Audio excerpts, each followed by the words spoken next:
All right, YouTube, how you doing? Welcome back to the channel. It is March 18th. Got ourselves a Monday, our last day on vacation here, so this will be the last video that kind of looks and feels a little bit different than normal. But yeah, we got a decent-sized NBA slate. Unfortunately, we're not going through the entire slate like we do on the road. We give our favorite plays for the day. But if you guys are new here, what we do each and every day in our normal videos is go through each and every one of these NBA games on the slate. I give you my lean on the spread, give you my lean on the total, talk about any player props as well that we like within the games. But again, we're on the road, we're on vacation, last day of vacation, so we just have 3 plays coming your way today. 1 game pick in terms of a total, and then I have 2 player props that I like for today as well. So hopefully it sounds okay, looks okay. Hit that like button, hit that subscribe button, and yeah, let's go ahead and jump into this. So our first play of the day is going to be the game pick.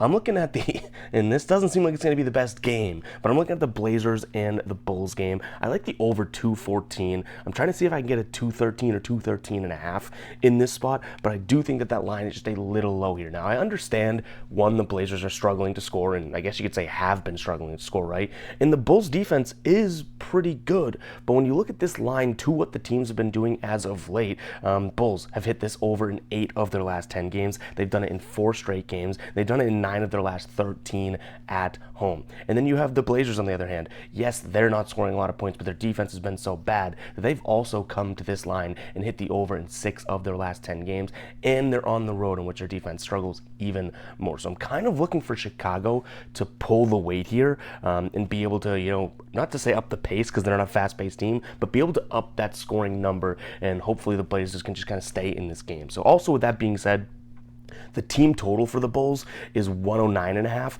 I don't really hate that altogether, but I do think that this could be a game in which the Blazers give you, 100 plus, which really shouldn't make it hard to hit 215 in terms of a total, right? To get over that 214 number. So pick number 1 is going to be the over 214 in a game that's probably going to be some sort of a trash can type game between the Blazers and the Bulls. But again, the team trends as well as I think how they match up, we could be looking at a game that gets near or into the 220s.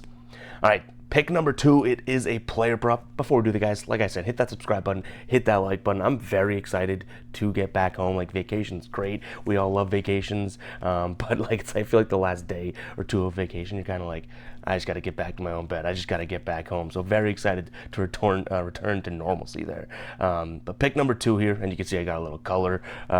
Looking good though, looking good. We got Jaren Jackson Jr. under 3.5 assists. Now, I would love this line if it was at 4.5. Okay, so no kidding, it's an assist higher. 3.5 assists does have me shaking in my boots a little bit here, but the numbers kind of back it up here. I mean, in terms of his potential assists, 7 potential assists over his last 10 games. What I like to do with potential assists is say, okay, cut that in half, and that should be your floor assist number. That is 3.5 here. He's actually only capitalizing on, less of a percent than half of those. He's averaging 2.8 assists over his last 10, so out of that 7 assists, even less than 50% is coming through. So we hope that that ratio kind of continues there. He's hit the under in 10 of his, in 8 of his last 10 games. Last game, he hit 7 assists, which could worry me a little bit because it's like, oh, is he getting hot? Is that going to be a new thing? I'm kind of thinking that he just kind of comes back down to earth after a big assist game. I believe the 1 or 2 before that game was like 2 assist games, both of them for him. You know what I mean? So yes, it's a low line, and yes, he doubled that lineup and crushed it last game, but let's come back down to earth, okay, JJJ? In terms of the matchup here, too, I do like it. Sacramento, he's hit under 3.5 assists in 5 straight games against Sacramento. Sacramento has been allowing plenty of assists to all positions this year, as well as the center position. But as of late, they're actually the 10th best team when it comes to preventing assists to the center position. So, he can score. He can grab boards. We're just hoping that we don't get many of those rebounds. And Memphis has not been the best catch and shoot team either, which you definitely like to take guys that have, take unders for assists, guys that don't have a great shooting team around them. When you think about it, assists are literally just passing the ball before the guy scores. It doesn't need to be the home run pass. It doesn't need to lead to a wide open layup. Like, you can be at the top of the key and go, here you go. And if that guy shoots it and makes it, it's an assist. We don't really have that problem in Memphis here, so I don't expect a lot of, dump it into him. He kicks it out for an open 3. At least I hope I don't. Pick number 3, and this is our last pick of the day here. Going back to a guy that's been pretty good to us as of late. We're looking at Josh Hart over 21.5 points plus rebounds. Leaving assists out of it for this one, he's hit this in 9 of his last 10. The one game that he didn't cash in, he ended at 20 points plus rebounds. So he's literally 1 bucket away from having this cash in 10 straight games. Would I love it at 19.5? No kidding. I could see him easily getting, having a game in which his 12 points and 8 rebounds, and it's like, that was a bad game, but that's still 20, right? Unfortunately, we got to look at 21.5. That is the line here. He should have a decent time against Golden State here. Not necessarily the best rebounding team. He's getting the start at the power forward. Whether you want to consider him a power forward or not, they do allow plenty of rebounds to the power forward on this season here. And what I like is the volume. The guy's playing a boatload of minutes. We know that, right?